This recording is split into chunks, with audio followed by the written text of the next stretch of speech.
और तब यहां के पुराने चर्चेस ने, डिनोमिनेशंस ने कोई कॉपरेशन भाई ब्रैनम को नहीं दिखाया। नबी ने बोला,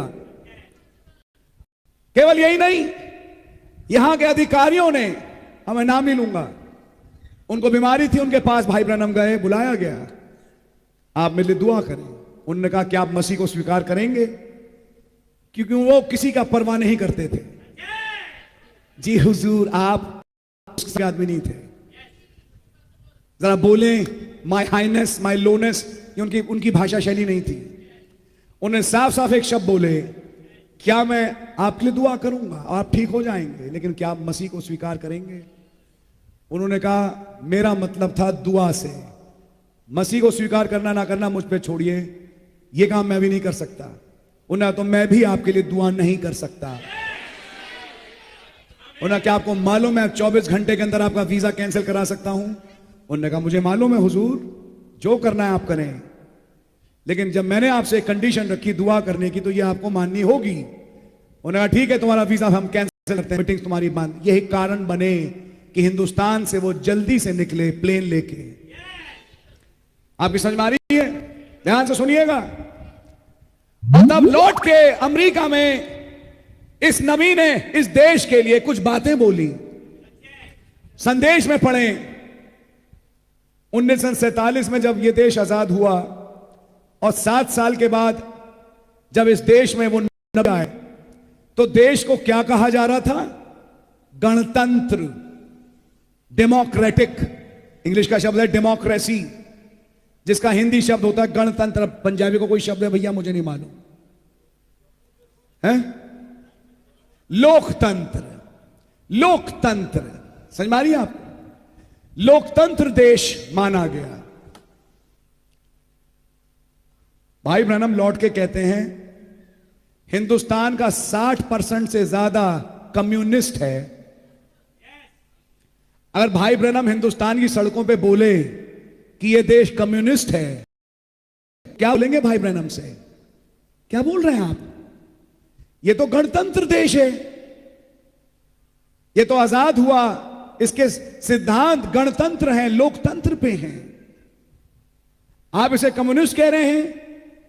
कह के गए 60% से ज्यादा कम्युनिस्ट है, क्योंकि वो भाई दिखने पे बातें नहीं बोलते थे, वो आत्माएं पकड़ते थे।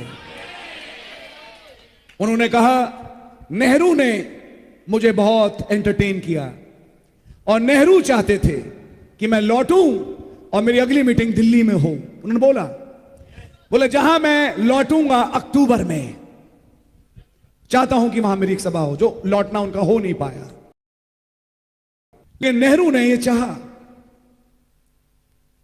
ध्यान से सुनिएगा, कई साल नेहरू से इंदिरा गांधी, जो भी लगा लीजिए, और वो एक प्रजातंत्र चला कांग्रेस के अधीन, जिसका चिन्ह था हाथ। लेकिन नबी देख चुके थे कि इस देश पे चल तो रहा है हाथ, लेकिन हाथ के पीछे कुछ और है। और तब 2015 में, 14-15 जो भी टाइम था, जब नई सरकार आई, तो जब नई सरकार आके खड़ी हुई, तो सरकार की आत्मा अब आप पहचाने कि सरकार की आत्मा क्या है, और वही आत्मा पूरे देश में फैल रही है। क्योंकि यह आत्मा में कम्युनिस्ट है, इसलिए इसका सगा दोस्त रूस है, अमेरिका नहीं। समझ में आ रही है आपके? और वो तमाम चीजें जो बाइबल की भविष्यवाणियां हैं, उन्हें ब्रदर पूरा होना ही है। कि ये रूस के साथ वो 10 राजा जो आपने पढ़े प्रकाशित 17 में, जो 1 घंटे के लिए राज देंगे स्त्री को, वैश्या को, ये उनमें से एक है। लेकिन बाइबल भी, इतिहास इसका गवाह है, जब जब दुनिया में कोई तानाशाह आया, उसी समय एक रिहाई आई। जब जब तानाशाह आया, उसी समय बेदारी आई, उसी समय रिहाई आई। जब एक फिराउन ऐसा आया जो यूसुफ को नहीं जानता था, और जब उसने तानाशाही चालू करी, उसी समय खुदा ने निर्गमन चालू कर दिया। जिस समय हेरोद एक तानाशाह की तरह बैठा था, उसी समय उद्धारकर्ता पैदा हुआ। जिस समय हिटलर, स्टालिन और मुसोलिनी जैसे तानाशाह आए, उसी समय इजराइल को खुदा ने निकाला कि उन्हें होमलैंड में ले जाए।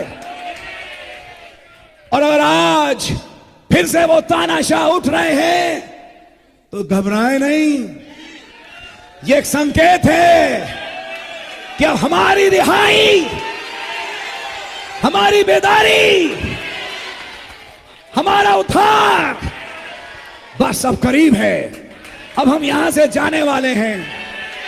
वक्त आ गया प्यारे भाई बहन, दुनिया जो करती है उसे करने दो।